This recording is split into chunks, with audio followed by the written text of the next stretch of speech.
Revenue సదస్సులో పాల్గొన్న Kadiri MLA Kandikunta Venkata Prasad గారు.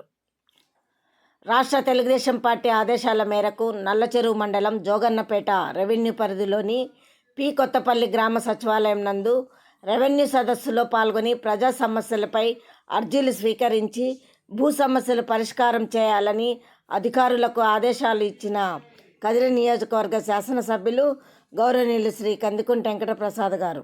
ఈ కార్యక్రమంలో ఆర్డీఓ గారు, రెవెన్యూ అధికారులు మరియు పలు అధికారులు, మండల కూటమి నాయకులు పాల్గొన్నారు.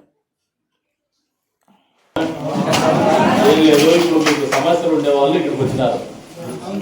సమస్యలు ఉండేవాళ్ళు తోసుకోకుండా నాకు ముందు అనుకోకుండా కొత్తగా వయసు రీత్యా ఎవరైనా ఎక్కువ వయసు ఉండే వాళ్ళు అయితే ముందు పైకి వేసి మీ సమస్య ఏందో మైక్ తీసుకొని మీరు మాట్లాడి పేపర్ ఇవ్వండి, దాని పరిష్కారం కూడా మాట్లాడతాము.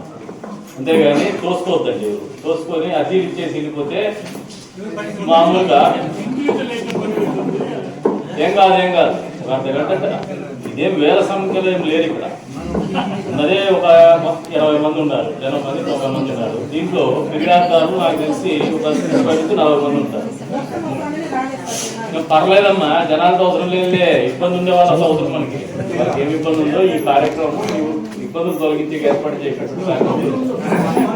ఈ ఇబ్బంది ఏందో బయట తీసుకొని చెప్పి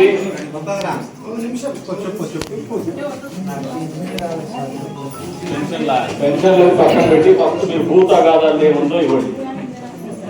భూ తగాదాల కోసం వచ్చిన ఎంతమంది ఉన్నారు చేతులు ఎత్తండి. ఇద్దరు, ముగ్గురు, నలుగురు ఇలాంటి వచ్చి మైక్ తీసుకొని ఈ సమస్య ఏది ఎక్స్ప్లెయిన్ చేసి వాళ్ళకి కాదు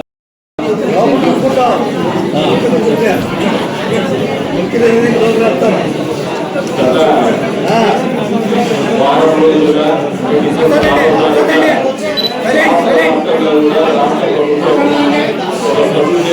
ఏర్పాటు చేసినటువంటి రెవెన్యూ సదస్సులో భాగంగా ఈరోజు జోగన్నపేట గ్రామ పరిధిలోని పి కొత్తపల్లి పంచాయతీలో జరుగుతున్నటువంటి రెవెన్యూ సదస్సుకు హాజరైనటువంటి ప్రత్యేక అతిథి ఆర్డీఓ గారికి, అదేవిధంగా మండల తహసీల్దార్ గారికి, ఎండిఓ గారికి, అదేవిధంగా వివిధ రెవెన్యూ సిబ్బందికి, అధికారులకు, పాత్రికేయ మిత్రులకు, పి కొత్తపల్లి గ్రామ సోదరులకు అందరికీ కూడా పేరు నమస్కారాలు.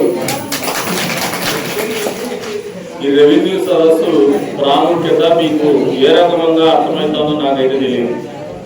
మీరు మొదటిగా ఈ రెవెన్యూ సదస్సుల ప్రాధాన్యత అనేది అర్థం చేసుకోవాలి. గ్రామాల్లో 1.25 లక్షల సమస్యలు ఉంటాయి. భూమి అన్నాక ఖచ్చితంగా ఎక్కడో చోట లిటిగేషన్ ఇంకోటో మెజారిటీ శాతం ఉంటాయి. దాన్ని ఎప్పటికప్పుడు పరిష్కరించుకోవాలి. దీంట్లో ఏమైపోతుందంటే అధికారం ఉన్నప్పుడు లేదా ప్రభుత్వం ఉన్నప్పుడు కొంతమంది నాయకులు మీ దగ్గరకు వచ్చేసి తప్పు చేసేది కూడా కొన్ని కేసులు ఉంటాయి. కొన్ని కుటుంబాల్లో అన్నదమ్ముల మధ్యన తగాదాలు ఉంటాయి, లేదు పక్క కుటుంబాల మధ్యన తగాదాలు ఉంటాయి, లేదు భూముల్లోకి రోడ్డు తగాదాలు ఉంటాయి. ఈ రోడ్డు తగాదాలు అనేది రాజకీయాలను కూడా ప్రభావితం చేసేటువంటి దిశగానే వాళ్ళు ఆలోచన చేస్తారు గ్రామీణ ప్రాంతాల్లో. ఇవన్నీ కూడా నాకున్నటువంటి అనుభవం రీత్యా చెప్తాను. కానీ ముఖ్యమంత్రి గారికి కూడా నాకంటే ఎక్కువ ఆలోచన ఉంటుంది, మనందరికంటే ఎక్కువ ఆలోచన ఉంటుంది. అదే రకంగా ప్రజల సమస్యలు పరిష్కారం చేయాలి. ఇదేం ఖర్చుతో కూడుకున్న పని కూడా కాదు.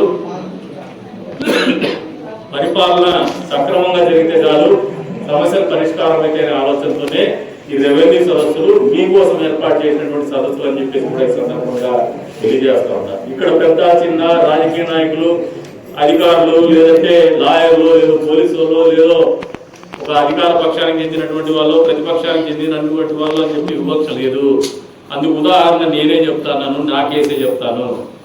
నాకు ఉన్నటువంటి మా సడ్డుగుడు వాళ్ళ భూమి కొంటే ఒక 5 కేసులు ఉన్నాయి. దాని మీద ఒక 5 మంది మాది అన్నారు. కోర్టులో గత 14 సంవత్సరాలు జరుగుతుంది. మొన్న ఈ రెవెన్యూ సదస్సును వినియోగించుకొని ఈ 5 మంది కేసులు వేసిన వాళ్ళు ఒక పార్టీ ఎమ్మెల్యే మీదనే కేసు పెట్టే నాకు ఇబ్బంది జరుగుతుంది అని చెప్పేసి ఫిర్యాదు చేయగలిగినాడంటే ఈ ప్రభుత్వం యొక్క చిత్తశుద్ధి కానీ, మా చిత్తశుద్ధి కానీ, మీ సమస్యలు పరిష్కారం చేయాలనే ఆలోచన కానీ ఎంత మేరకు ఉందో ఒకసారి ఆలోచన చేయమంటాను. నా దృష్టికి వచ్చినప్పుడు చెప్పినా నేను, మీరు పూర్వాపరాలు లేకపోండి, కోర్టులో సబ్జెక్ట్ ఉంది, ఆ కోర్టు ఏమైతే ఉందో దాని ప్రకారం మీరు పరిష్కారం అవుతుందని పరిష్కారం చేయమని చెప్పేసి కూడా చెప్తా ఉన్నాను. కాబట్టి ప్రతి మనిషికి కూడా ఒక పరిష్కారం చూపాలనే ఆలోచనతో ప్రభుత్వము చాలా ప్రతిష్టాత్మకంగా తీసుకున్నటువంటి సమస్య ఇది. మీరు గత ప్రభుత్వంలో చూస్తే ఫ్రీ హోల్డ్ మీద లక్షల ఎకరాల నిర్మాణం జరిగింది. దాన్ని కూడా ఈ ప్రభుత్వం రాగానే ఆపాం. అదే రకంగా ల్యాండ్ టైటిలింగ్ యాక్ట్ అని చెప్పేసి ఒక యాక్ట్ తీసుకొచ్చేసి మీ అందరి జీవితాల్లో ఒక చీకటి నింపాలనే ప్రయత్నం గత ప్రభుత్వం చేసింది జగన్మోహన్ రెడ్డి హయాంలో. ఆ ప్రయత్నాన్ని కూడా మా ప్రభుత్వం రాగానే ఆపుతామని చెప్పినటువంటి హామీ మేరకు ముఖ్యమంత్రి గారు మొదటనే ల్యాండ్ టైటిలింగ్ యాక్ట్ రద్దు చేయడం కూడా జరిగింది.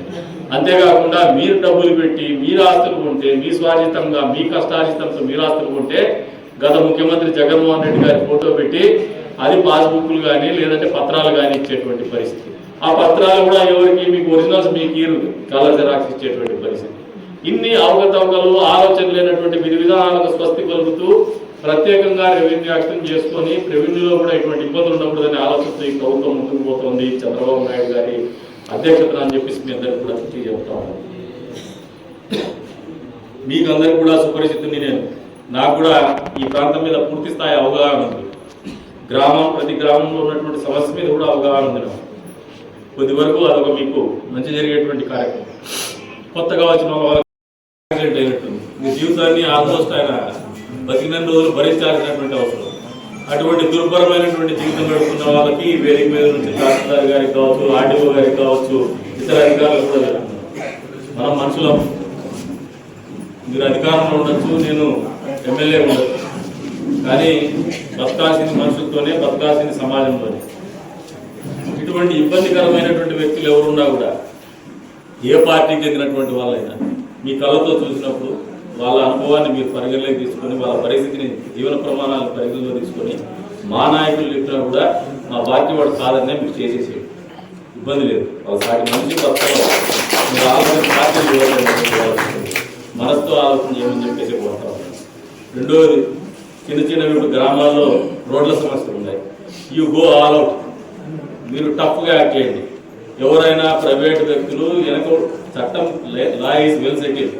మీరు వెనక ఉన్నటువంటి భూములకి దారి వదలడం అనేది ఖచ్చితంగా చట్టంలో రూపొందించబడినటువంటి అంశం. అది ఎవరైనా దౌర్జన్యం చేసినా, గ్రామాల్లో మా వాళ్ళు చేసినా, ఏ పార్టీకి చెందినటువంటి వాళ్ళు చేసినా, ఏ నాయకులు చేసినా కూడా దాన్ని ఉపేక్షించవద్దు. గ్రామాల్లో ఒక కొత్త పొరబడి రావాలా. గ్రామాల్లో చిన్నవాళ్ళని వాళ్ళకి అసలు నేను ఇందాక అవగాహన పెంచుకోవాలి. ఎందుకంటే వాళ్ళకి అవగాహన ఉండదు. కస్టమర్స్ ఎక్కడికి పోవాలో తెలియదు, గొర్రెలకు పోతుంటారు, లేదంటే ఒక ఎకరాన అర్ధ ఎకరాన ఉంటారు. వాళ్ళు వెనక పక్కకు పోవాలంటే పోనీరు, బెదిరిస్తారు. వాళ్ళకి ఎవరి దగ్గరికి పోవాలో అర్థం కాదు. ఎమ్మెల్యే దగ్గరికి యాక్సెస్ ఉండదు, అధికారుల దగ్గరికి యాక్సెస్ ఉండదు. మీ దగ్గరికి వచ్చిన మీకున్న పని ఒత్తిడిలో కానీ, నాకున్న పని ఒత్తిడిలో కానీ మనము మనోళ్ళ ద్వారా రాలేదు, ప్రాపర్ ఛానల్లో రాలేదేమో అని చెప్పేసి మనం కూడా వాళ్ళని ఉపేక్షిస్తూ ఉంటాం. వాళ్ళు మన దగ్గరికి రావడం కాదు. ఇటువంటి సమస్యలు గ్రామాల్లో, రోడ్ల సమస్యలు లేకుండా చేసేయండి. ఇది ఖర్చుతో కూడుకున్నటువంటి అంశం కాదు. కొన్ని రోజులు మీరు కేటాయించగలిగితే విలేజ్ విఆర్ఓలు కానీ, విలేజ్ సర్వేలు కానీ, తహసీల్దార్ గారు కానీ, స్థానికంగా ఉండేటువంటి నాయకుల్ని కానీ, ప్రజల్ని కానీ మమేకం చేసుకొని ప్రతి గ్రామంలో మీరు ఐడెంటిఫై చేయండి. మీకు ఉన్నటువంటి గ్రామ పంచాయతీ రెవెన్యూ విలేజెస్ ఎన్ని ఉన్నాయి మండలంలో? 11, 12 ఉంటాయి. అంతకంటే పెద్ద మండలం, చిన్న మండలం. ఈ రెవెన్యూ సదస్సులు అయిపోతాయి. 15 రోజులు దానికి కేటాయించండి. రోజులో 3 గంటలు ఒక గ్రామానికి కేటాయించినా కూడా ఆ గ్రామంలో పెట్టి ఒక రోజు ముందు అనౌన్స్ చేయించండి, దండోరా ఇచ్చండి. రోడ్ల సమస్యలు ఏమైనా ఉంటే మీ దృష్టికి తీసుకురమ్మనండి, ఐడెంటిఫై చేసుకోండి, పోండి. రోజులో 3-4 గ్రామాలు కొట్టేసింది, పెద్ద సమస్య కాదు. వచ్చే ఎన్నికలకి ఈ రోడ్డు కట్టడి చేసి ఓట్లు వేయించుకునేటువంటి అంశం ఈ నియోజకవర్గంలో ఉండకూడదు. ఇది మా ఆలోచన, ఈ ప్రభుత్వం యొక్క ఆలోచన. ఎందుకంటే ఓటు అనేది వాళ్ళ వ్యక్తిగతం, వాళ్ళ నిర్ణయాధికారం వాళ్ళకే ఉండాలి. వాళ్ళు ఇష్టపడినటువంటి వ్యక్తిని కానీ, పార్టీని కానీ ఎన్నుకునేటువంటి హక్కు వాళ్ళకి ఉంది. ఇప్పుడు నేను చెప్తే ఇట్ మేక్స్ సెన్స్. ఎలక్షన్స్ అప్పుడు చెప్తే ఇట్ డజంట్ మేక్ సెన్స్. మాకు వెస్టెడ్ ఇంట్రెస్ట్ ఉంటుంది. ఇప్పుడు మాకు వెస్టెడ్ ఇంట్రెస్ట్ ఏం లేదు, అధికారంలో ఉన్నాం, అయినా చెప్తా ఉన్నాం ఇటువంటి మార్పులు రావాలా.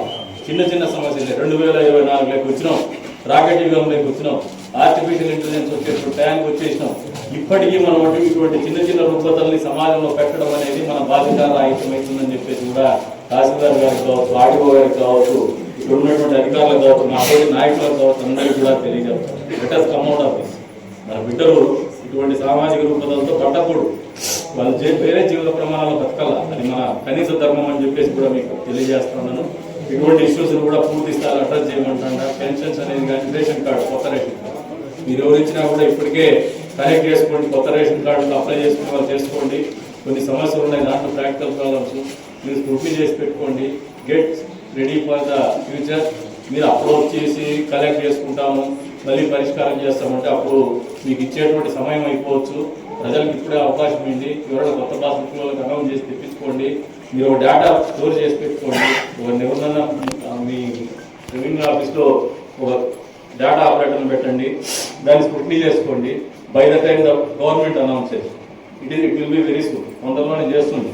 చేసినప్పుడు ఫింగర్ టిప్స్ మీద ఏ నియోజకవర్గంలో రకంగా మన నియోజకవర్గం జరగాలని చెప్పేసి కూడా మిమ్మల్ని